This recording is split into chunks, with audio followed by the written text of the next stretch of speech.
Yo, what's up, Visions fans? Ready Player Will here. Today we're going over the Tourmeline ring, which is released this week with the Golem challenge. Little tip, if you want to clear it pretty easily, bring some slash units and gear for some slash resistance and magic. You'll have a good time. But a lot of people are looking at this item saying, what am I going to use it for? So I'm going to tell you exactly what. There's obviously a couple different builds to it. You can go for the Vital, the Aim, or the Barrier. And a lot of you have questions on what to build. We'll get to that soon. But then, more specifically than that, the actual abilities on it, the jump +1 to start the battle, and then you only get it for one turn. And then the Dexterity buff of 20%, which lasts the whole battle. So you look at this ring and you say, where can I equip it? Who's it best on?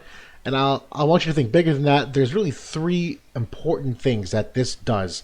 And I've been very excited for an item like this for quite some time. I actually pulled for Winter Victoria initially just because I saw her TMR and the gears started turning. And I'm like, all right, I like that concept of the jump +1.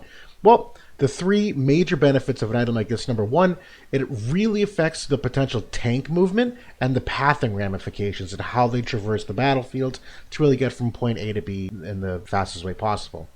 The second thing, teammate buffing opportunities, all new, potentially unlocked like they hadn't been before. And I'm going to give examples of all this in just a hot second here.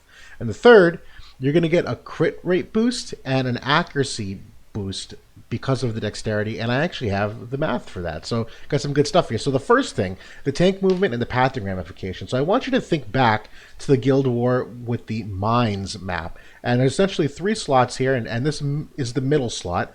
And the heights of where they start on height 3, then in front of them goes to height 2, and then there's this little platform here, height 4. Well, theoretically, your average tank that has a jump of 1, what's going to happen is, and this is kind of a bird's eye view of that map, and we're looking at this middle orange square here. That's essentially where Halloween Ryu is standing in the picture. Because they only have a jump of 1, they can't actually make that leap from that little divot into the hole. So what typically happens is they have to either A, go around it to the left, B, go around it to the right, depending upon the enemy aggro potentially.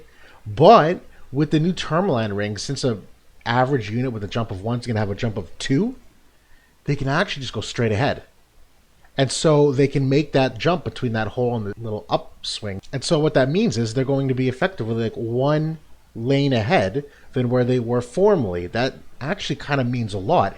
In addition to the fact that now they're perfectly centered potentially, whereas before they were staggered either to the left or the right. And there's some obviously ramifications of how you move across the battlefield over time. But now your tank essentially gets a better boost to the front line than they may have otherwise been. Now, obviously, not every map has something like this, but there's many maps that do. And so the fact that you can now alter how you move forward is actually kind of a big wrinkle in how you might throw people off in them predicting how the fight's going to start or how it's going to go.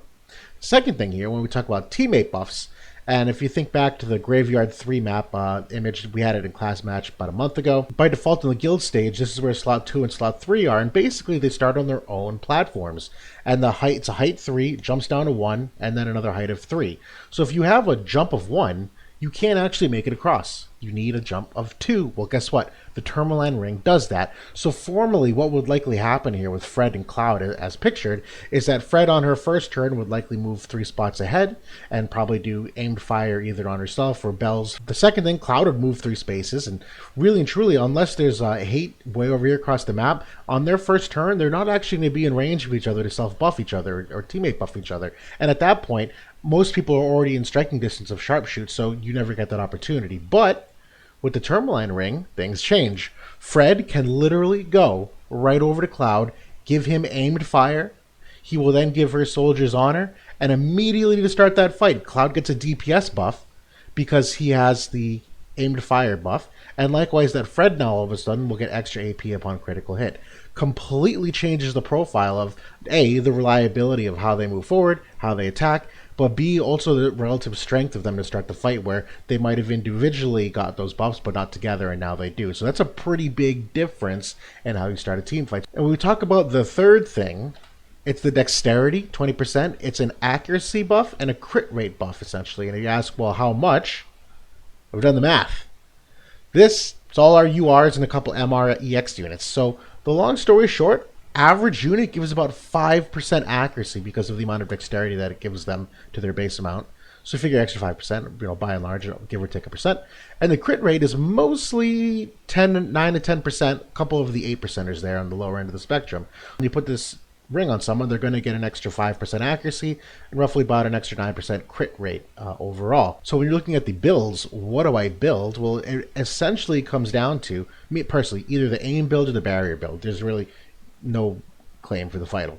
And so it comes down to, well, although the accuracy build gives you, 10 accuracy versus the 2, essentially this ring will still give you 5 to 6% accuracy regardless. So you may not need, a total of 15 accuracy if you're going for the aim build. You may only need the 10 potentially. You'd rather have the other stats allocated to the spirit. Totally viable argument. Me personally, I'd probably go for the spirit build because I think, an extra 8% spirit because of the barrier build is a little more valuable than an 8% on the hit rate.